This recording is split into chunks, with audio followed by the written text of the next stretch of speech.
Guys, how's it going today? Today we're going to be looking at a little bit of a throwback to some classic Nike Mercurial Vapors. These are just the regular Vapors. They are the white black with the pink Nike swoosh. This shoe here kind of remodeled the way Nike made their shoes. This is the first pair of Vapors that they introduced the lace shield on, which was really cool back in the day, and they still kind of use it on certain shoes. Not Nike per se, but Adidas right now are using these on like the messy Pure Agilities and stuff like that. It's basically, it goes all the way up and you can just tie the lace and then tuck them in. Nike have gone back to kind of like the original laces on the outside, which I prefer simply for the reason of it's a lot easier to put your foot in. This shoe here, if you had a little bit of a wider foot or a fatter foot, was a little more difficult, and the reasoning behind it is because, as you can see here, I've got two crosses of laces. So basically you have one cross here and then the other cross here. If you want to loosen the other ones, you have to go dig in. It's a pain in the butt. I don't want to take 20 minutes to put my shoes on, and having to put this on if your foot's a little wider, what'll happen is that you can only push the tongue out so far to get your foot in. So if you have difficulty getting your foot in, your heel is going to drag on the back part, and this back part is a little flexible on the inside but not very much on the outside, so it's going to cause a lot of friction, and you're going to notice that when these are not broken in, you're going to get blisters in the back here. Anyways, for me and most people that I've spoken to and that I've heard that use these would get blisters. The way that I counteracted that was to use double socks, which worked. But for some reason my feet got probably a little fatter or bigger, and I can't do that anymore, but I don't have the blister problem because they're already broken in, which is good. But if I'm only using one pair of socks and they're brand new, or they're broken into someone else's foot, not mine, there could definitely be some blisters, and I'll show you exactly what location when I do the on-feet portion of these shoes here. Now, as you can see, there is a little bit of wear and tear on the shoes. I've used these a couple of times in the past on artificial turf. You can see like the black rubber markings on here. This is probably a cleat or a ball marking there, and on this one as well. The stud configuration here, I personally loved this, so I'm gonna get you better lighting here. We have a blade pattern, which basically the goal behind that from Nike was to, any way that you would pivot, front, back, side, diagonal, you'd have some sort of grip. So you can see that they're angled in different angles for all types of movements. And the classic back here, just the four. I just love the look of the sole plate of the shoe. It doesn't really matter, not necessarily the color, but just the stud configuration is fantastic to me. This particular colorway here,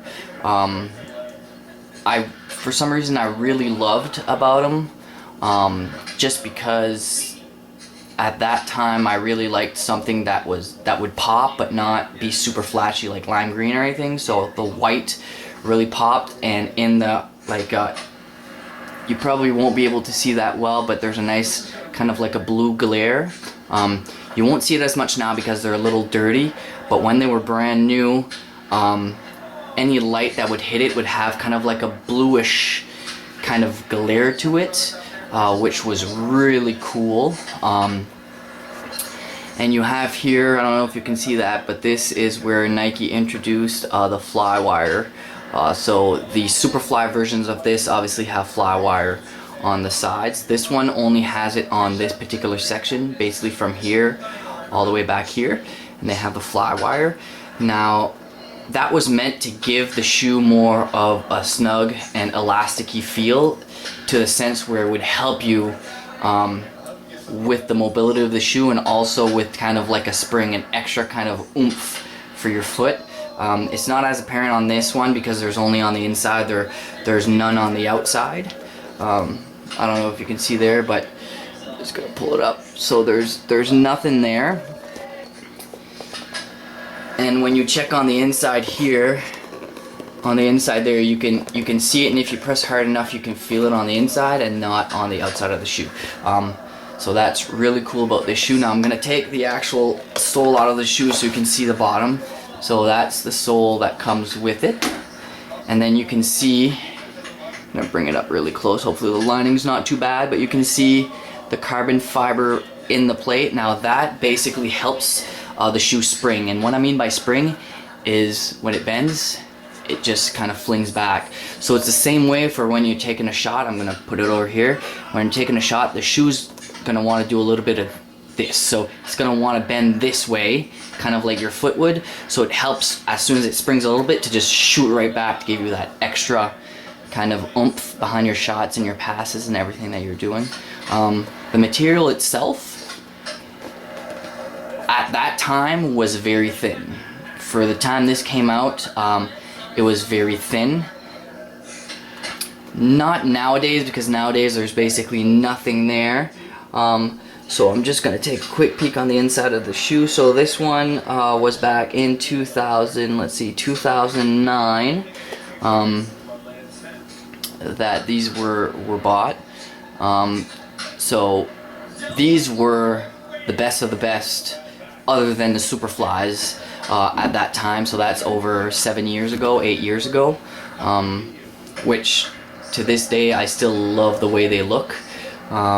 And they still perform quite well. I do have, like if you've seen in my previous videos, I do have a pair of the Superflies, not this year's model, but I believe last year's model, the lime yellow, lime green pair. And obviously you can't really compare both because you're comparing Superfly to just regular Vapors, but the material itself is a lot thinner. I did own, oops, excuse me there, hit the camera. I did own a pair of Superflies of these. I didn't use them for a long time because for some reason I decided to go half a size bigger, and it was not really comfortable on my foot, and it was kind of moving all over the place.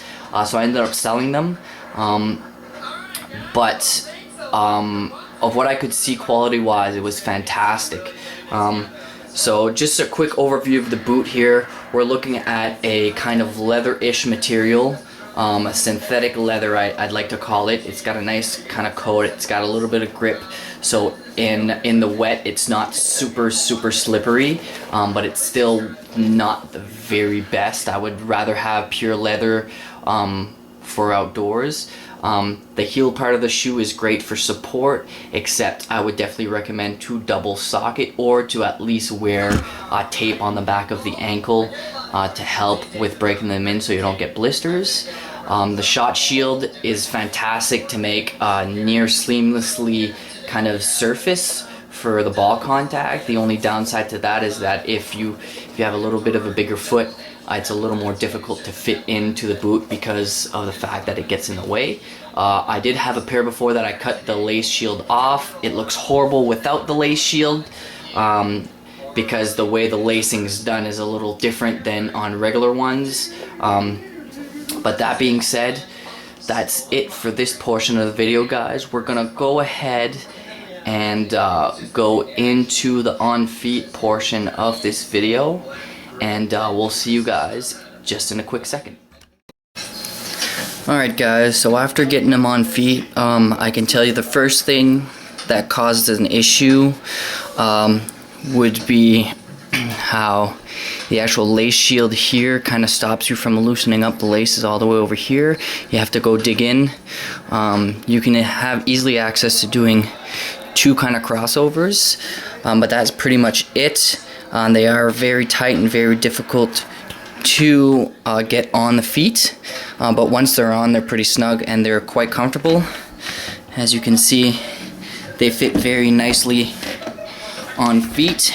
And now, like I mentioned in the video, the heel part here, if your shoe isn't broken in, you're gonna start to feel right about, it's gonna start right about here and go right about here. There's a small crease where it is.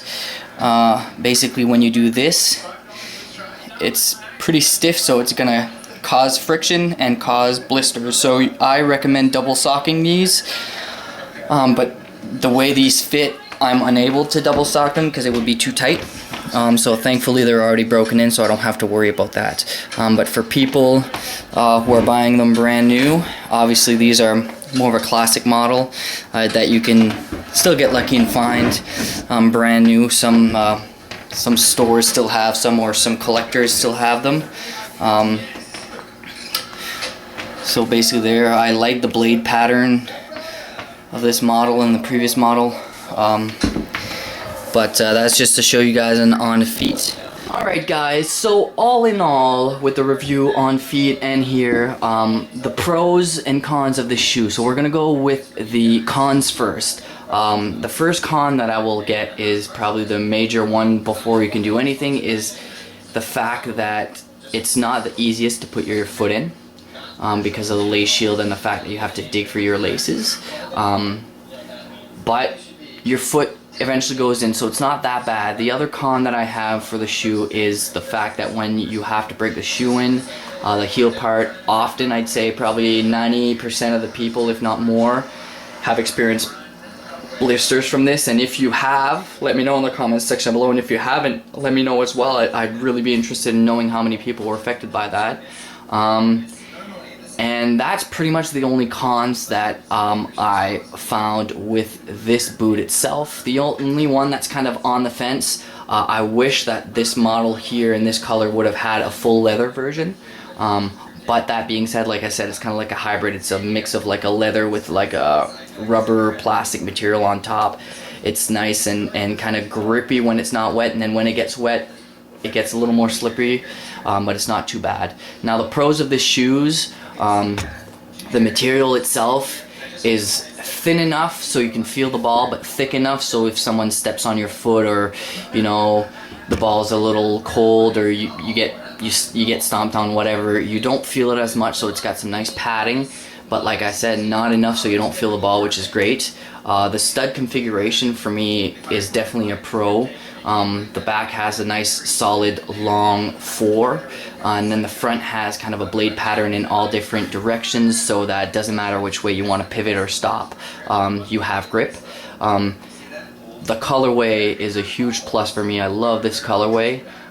It was probably, yeah, I'd feel safe to say it was probably one of my favorite colorways. My other favorite one would have been the all black with the yellow that I did have in the past that I ended up selling. But this was a solid top 2 for sure. I won't say 1 or 2 for the black and yellow in this one. And definitely another pro is just the comfort of the shoe. The shoe is very comfortable once it's broken in. Like I said, the con of the blisters on the heel part is the only part that's not comfortable, but there are ways to combat it with either tape on the back of your heel or double socking it. Alright guys, and the fly wire as well on the inside is a great segue into what is included in every single Vapor now, Superflies and everything. So that definitely kind of paved the way for their future models of the Mercurial Vapor line, guys. Okay guys, so that's it for me today.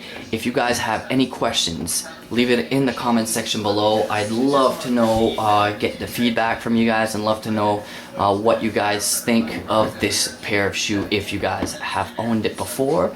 And also leave a like on the video, and definitely don't forget to subscribe for more soccer content, guys. And until we see each other next time, guys, peace.